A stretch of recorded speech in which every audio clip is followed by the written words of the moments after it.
ఆ విధంగా నిర్మాణం చేస్తున్నారు. కక్కుర్తి లేదు, చక్కగా టైల్సు, గ్రానైటు. ఇక దీనికి తోడు ఈ ప్లాట్ఫామ్ పైన పైకప్పు ఉంటుంది. ఆ పైకప్పు మీద సోలార్ ప్లేట్లు అమర్చించి ఈ స్టేషన్కి కావలసిన విద్యుత్ని సోలార్ ప్లేట్ల ద్వారా దాన్ని సమకూర్చాలనే ఆలోచనతో కూడా భారతీయ రైల్వే శాఖ ముందడుగులు వేస్తూ ఉంది. ఈ గుణదల రైల్వే స్టేషన్ 2025 సంవత్సరంలోనే ఇది పూర్తి చేసుకుని, ముఖ్యంగా ఇది పూర్తయితే చెన్నై, కోల్కతా ఈ రైలు మార్గంలో వెళ్ళే వాళ్ళకి ఎంతో వెసులుబాటు కల్పించబోతూ ఉంది. తర్వాత 1 నుంచి 2, 2 నుంచి 3కి వెళ్ళాలంటే రైల్వే ట్రాక్ మీదకి వెళ్లకుండా, పట్టాలు దాటకుండా ఫుట్ ఓవర్ బ్రిడ్జిని కూడా వాళ్ళు ఏర్పాటు చేయటం అనేది విశేషం.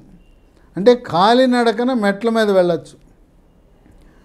తర్వాత కొంతమంది వృద్ధులు మెట్లు ఎక్కలేరు.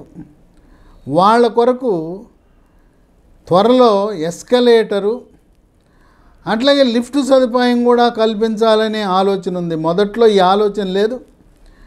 ఇది మరి వృద్ధులు వచ్చినప్పుడు, వృద్ధులు, దివ్యాంగులు, వికలాంగులు వచ్చినప్పుడు వాళ్ళు ఎలా ఎక్కలేరు కదా, ప్లాట్ఫామ్ ఎలా మారుతారని ఆలోచన చేసి ఎస్కలేటరు, లిఫ్టు తదుపరి వచ్చిన ఆలోచనను కూడా అమలు చేయటం అనేది విశేషం. ఈ విధంగా ఆంధ్రప్రదేశ్ రాష్ట్రమే కాదు, భారతదేశంలో ఎక్కడ చూసినా ఈ రైల్వే స్టేషన్లు కాలము చెల్లిన బ్రిటిష్ నాటి రైల్వే స్టేషన్లు కాదు.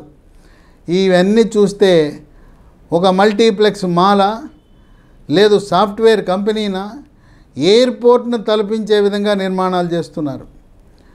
ఇప్పుడు ఇక్కడ ఆంధ్రప్రదేశ్ రాష్ట్రమే కాదు, తెలంగాణలో కూడా, అక్కడ కూడా ఇప్పటివరకు మనకు 3 రైల్వే స్టేషన్లు ఉన్నాయి. కాచిగూడ, నాంపల్లి, హైదరాబాద్, సికింద్రాబాద్. అక్కడ కూడా అదే పరిస్థితి. రద్దీ పెరిగిపోయింది, రైళ్ల సంఖ్య పెరిగిపోయింది, అవుటర్లో నిలబెట్టేస్తున్నారు రైళ్లను. దాన్ని తగ్గించడానికి సుమారు 850